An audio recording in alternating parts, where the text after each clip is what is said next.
and welcome to the 86th episode of the WonderLand, now in its third year of existence. And, you know, that's something I couldn't have even imagined back in July 2020 when the show began. I'm not really given to doing things for no reason, folks, and I have to admit that several times along the way I've wondered to myself what the purpose of the show is and what reasons I actually have to keep it going, other than to contradict certain friends and acquaintances and relatives of mine who didn't think I'd make it past 10 episodes.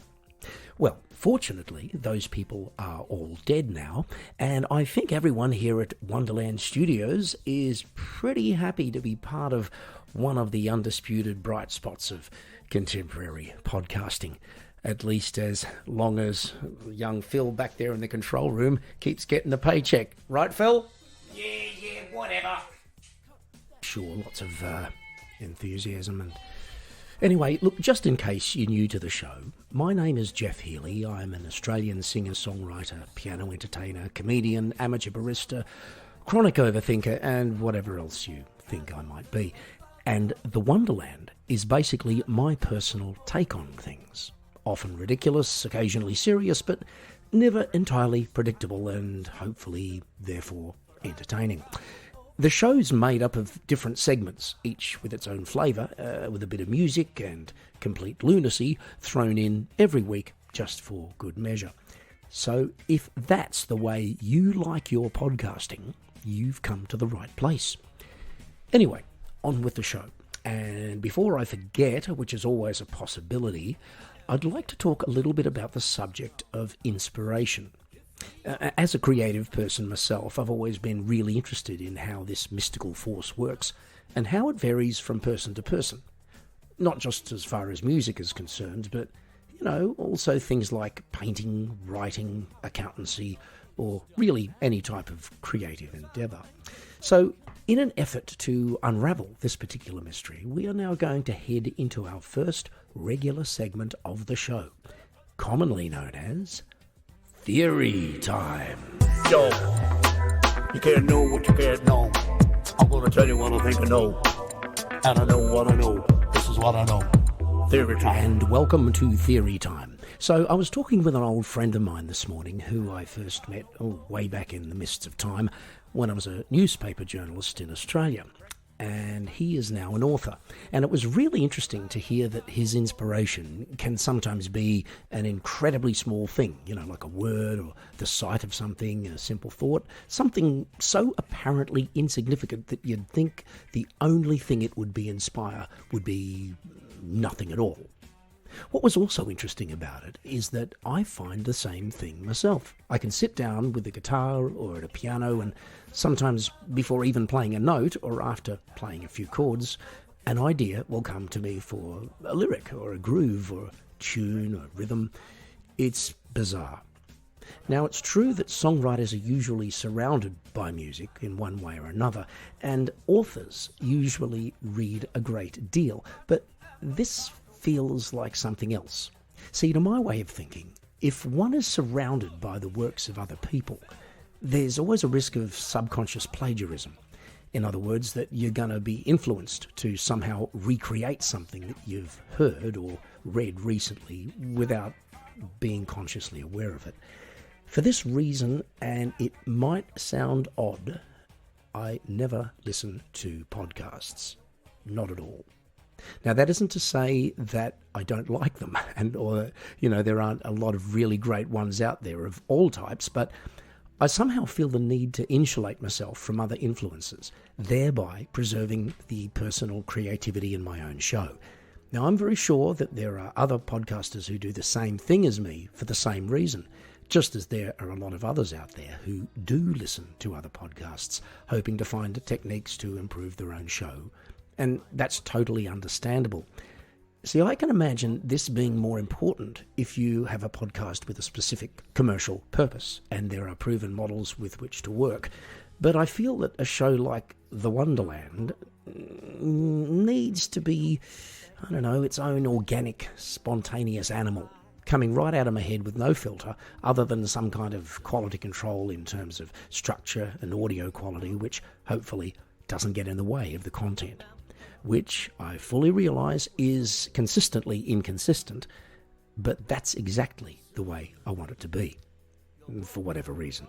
Anyway, to sum up, inspiration continues to be this magical element for me, whether it's in terms of writing music or deciding how to deliver a performance to an audience, how to create an episode of the WonderLand, and it does seem that spontaneity plays a large part, as does keeping an open mind and remembering to write things down when you think of them.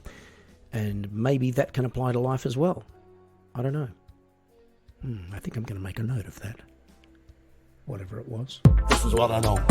Theory time. And yes, indeed, that was theory time. And if I'm not very much mistaken, and I don't think I am, we have now reached our next segment, during which we will voluntarily fall, fully clothed in expensive evening attire, backwards into the virtual swimming pool of music.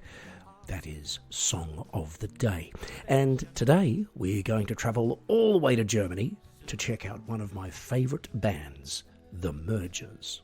Now, these guys are great musicians. They've been around for a few years now, and in that time they've released quite a bit of original music, courtesy of their, 3 or 4 or maybe 5 albums, which deserves a much wider audience, in my opinion.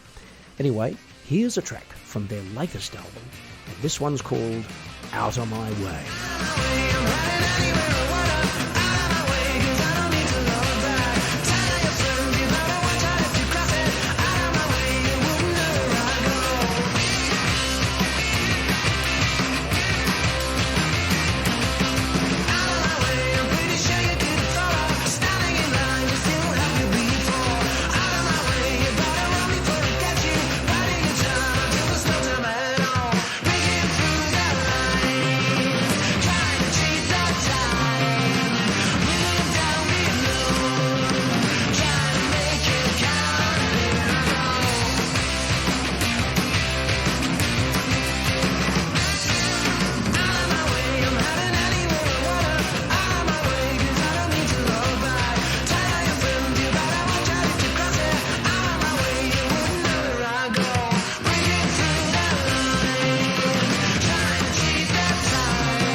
That's The Mergers with Out of My Way, which was actually the first single from their latest album, 3 Apples in the Orange Grove.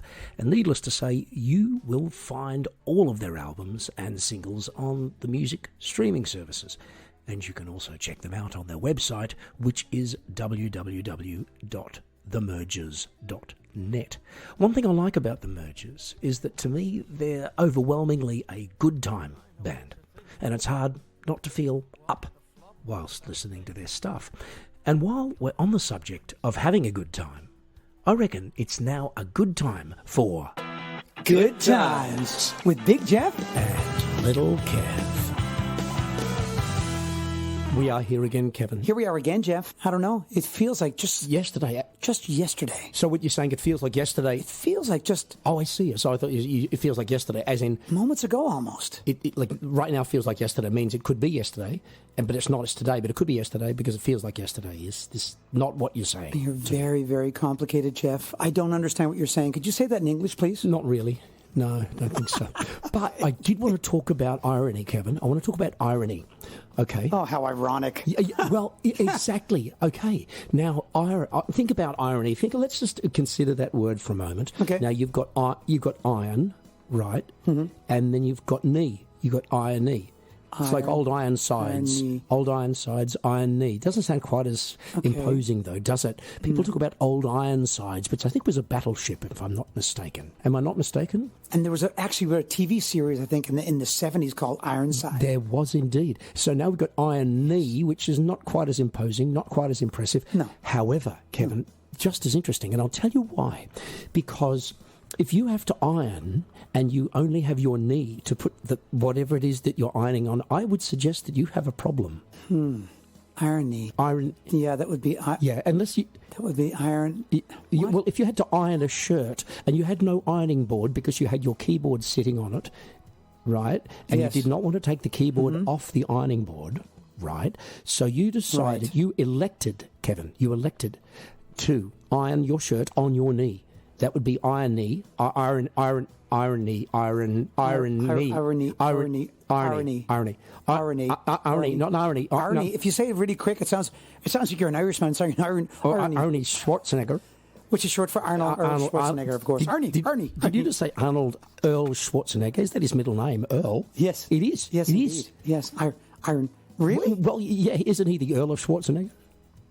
He's the Earl. I don't know. Oh, he could be. He could. No, he's not. If he's not, he should be. But wasn't he sort of knighted? No, he was governor of something. He was not knighted. You can't be knighted unless you're British. California. Californication. I knew something was going to be said about that song. Anyway, Kev, we're getting off the track. We're going to leave the Red Hot Chili Peppers over there. Come back to ironing on your knee. Now, that would create all sorts of problems, clearly, unless you had a prosthetic leg. Then it would be possible. Okay. So, It depends on the material that it's made out of. yeah, well, I mean, wood. if it's made. Well, wood. Wood. Yeah, Wood. Would be okay. Wood Would be okay. Imagine if you were Edward Woodward. You were Edward Woodward, folks, who was an actor. Edward Woodward. If That's Edward not true. Woodward had... There's no Woodwood. Edward Really? Woodward. Yeah, he was an actor, Edward Woodward. I'm not kidding. I'm not joking. Look it up. Folks, am I right? They're all looking at me and nodding silently because they don't want to make any noise because we're recording. But yes, Kevin, Edward Woodward was an actor. Edward Woodwood. This is the thing. Would wail If he had a wild wooden... whistles. Yes, he did, especially if there were whales nearby, because, you need to call out to them and say nothing to see here, or be careful because you might get beached and we'll have to roll you over back into the water, which is difficult, Kev, unless you've got a lot of people. Right. You get a lot of people on the beach at that time. But what if the whale comes ashore without you knowing it, and you're there on your own feeling like a real dick because, well, frankly, you've got a huge whale in front of you. You're not going to push it into the water yourself, are you?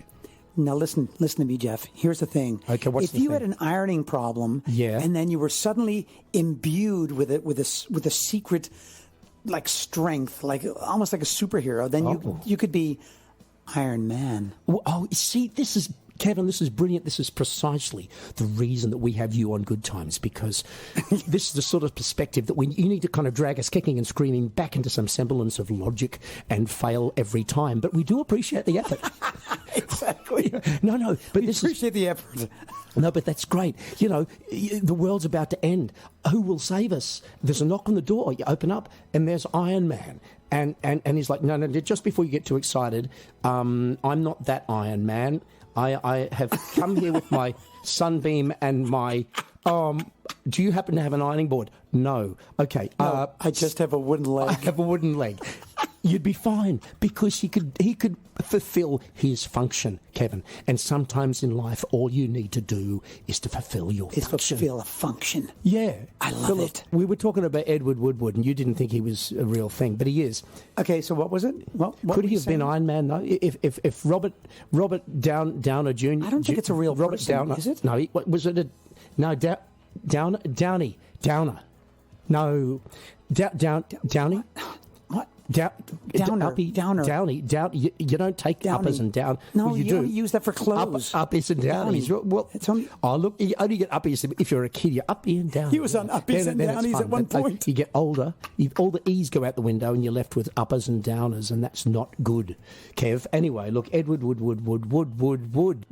If wood could Chuck would. Well, if my name was Chuck, I could tell you, but it's not, so I can't, so I won't. So I had another thought, Geoff. I had a thought. Like if your first name was Iron, yeah, and you were a little bit not I don't know how to say this like politically correctly.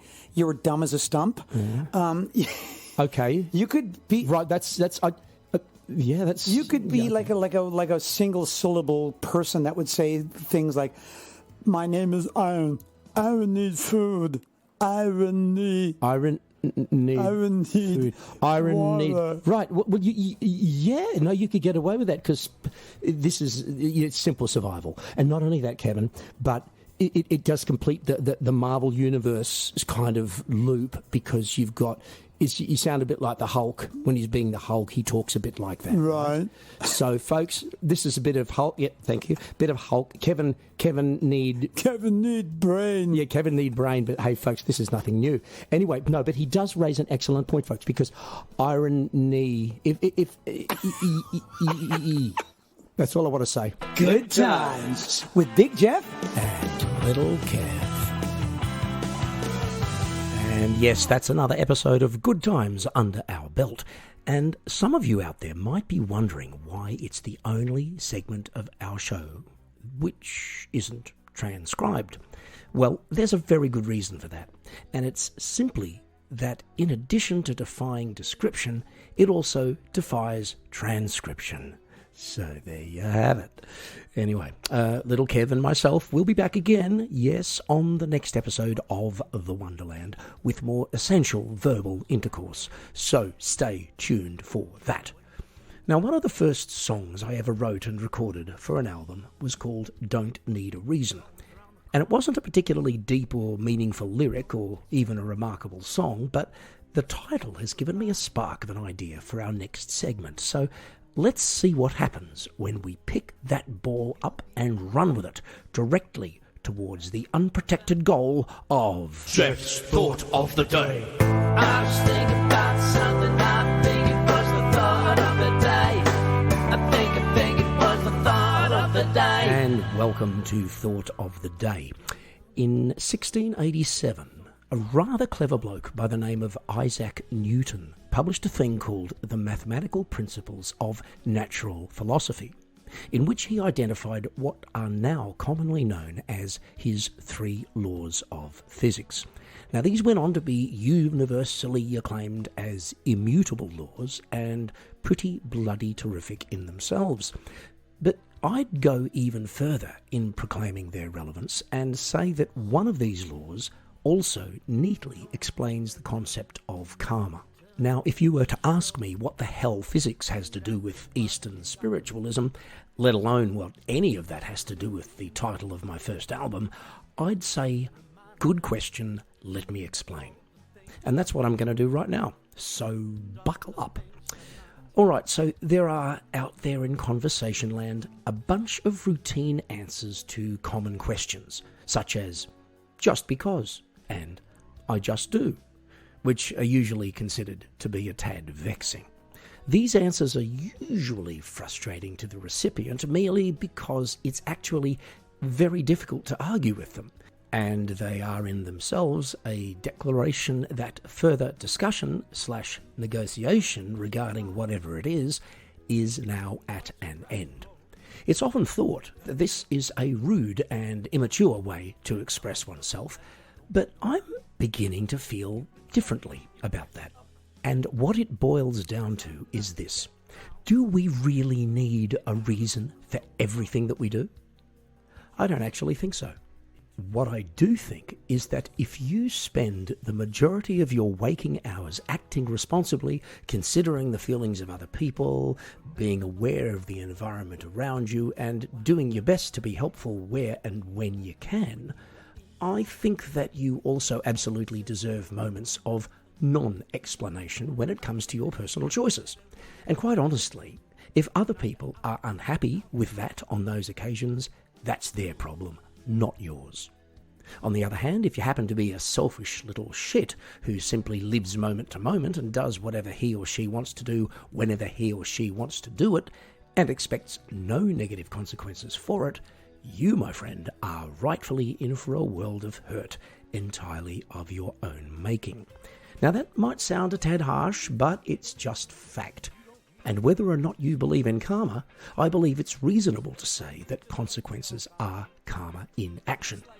Appropriate rewards for good or bad behaviour are never guaranteed, but if you think about it, they are pretty likely to show up in one form or another before too long.